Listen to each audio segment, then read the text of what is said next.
Hi, friends. Today I'm going to be talking about more Sandtray figures, just a little short one. And I wanted to talk to you about emergency, like first responder kinds of figures. So um, you can see here I've got an ambulance, and I also have a firefighter.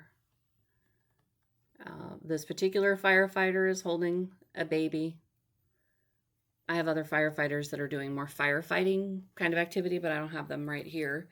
Um, Most clinicians who do Sandtray therapy are going to have a full set of emergency and first responder kinds of figures. So in our collection, we have all the firefighter stuff. We have, including their tools, um, and uniforms and things like that. We have first responder vehicles of all types, so ambulances, EMT vehicles, police cars, a lot of police figures, and then like the nursing and doctor side of emergency care, and like the tools that are associated with that, like stethoscope or what do I have in my clinic for? I mean, I would want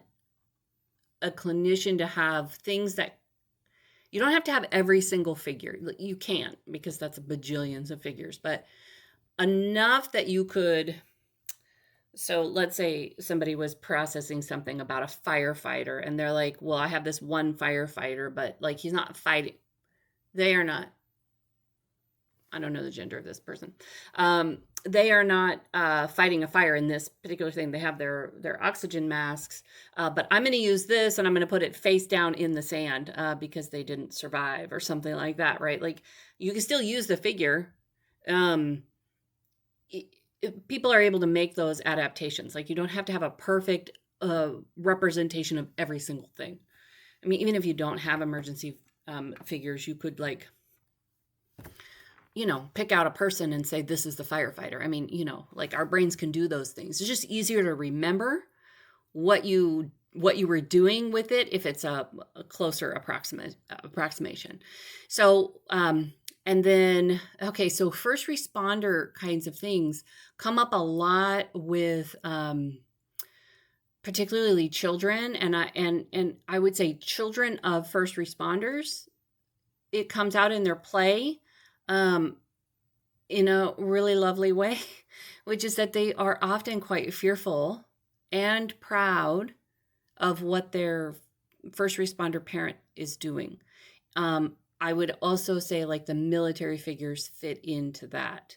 I'm proud of that. Like, I like that my mom is a firefighter. I like that my auntie saves people's lives in the NICU or whatever. Um, but so fearful. Like, what if they get killed in the line of duty?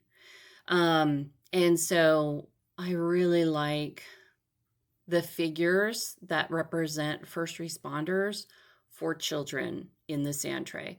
The other way that I've seen it play out in the Sandtray is, um, I think maybe because of the population that I work with is a lot of foster youth.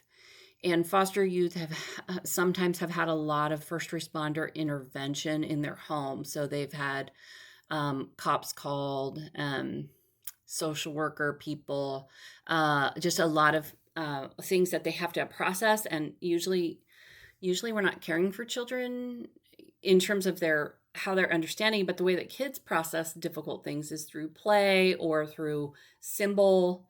And so Sandtray, for if you've got a kiddo that has experienced like a medical issue, grandma coded at home, or dad had a seizure, or my parents were fighting and the police came and broke it up. Like, if you've got a kid and you're like, we should talk about that.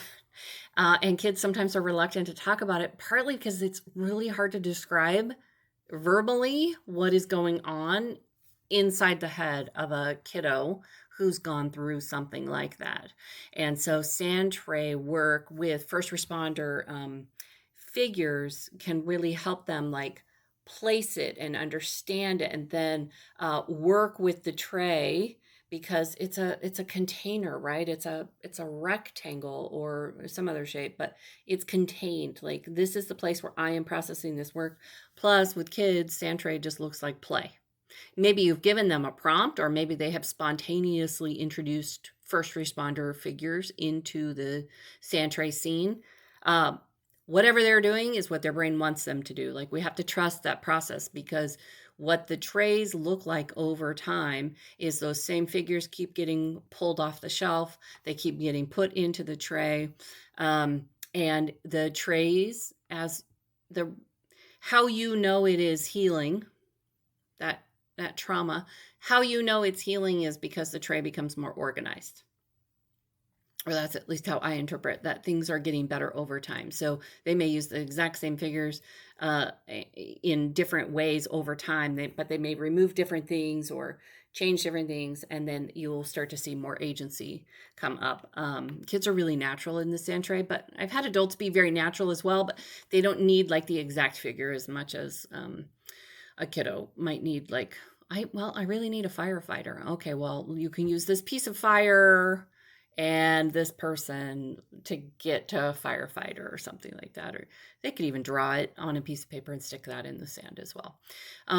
So that's what I have for you today on first responder type emergency responders figures in the Sandtray. And I hope that you found that helpful. I'll see you on the next one.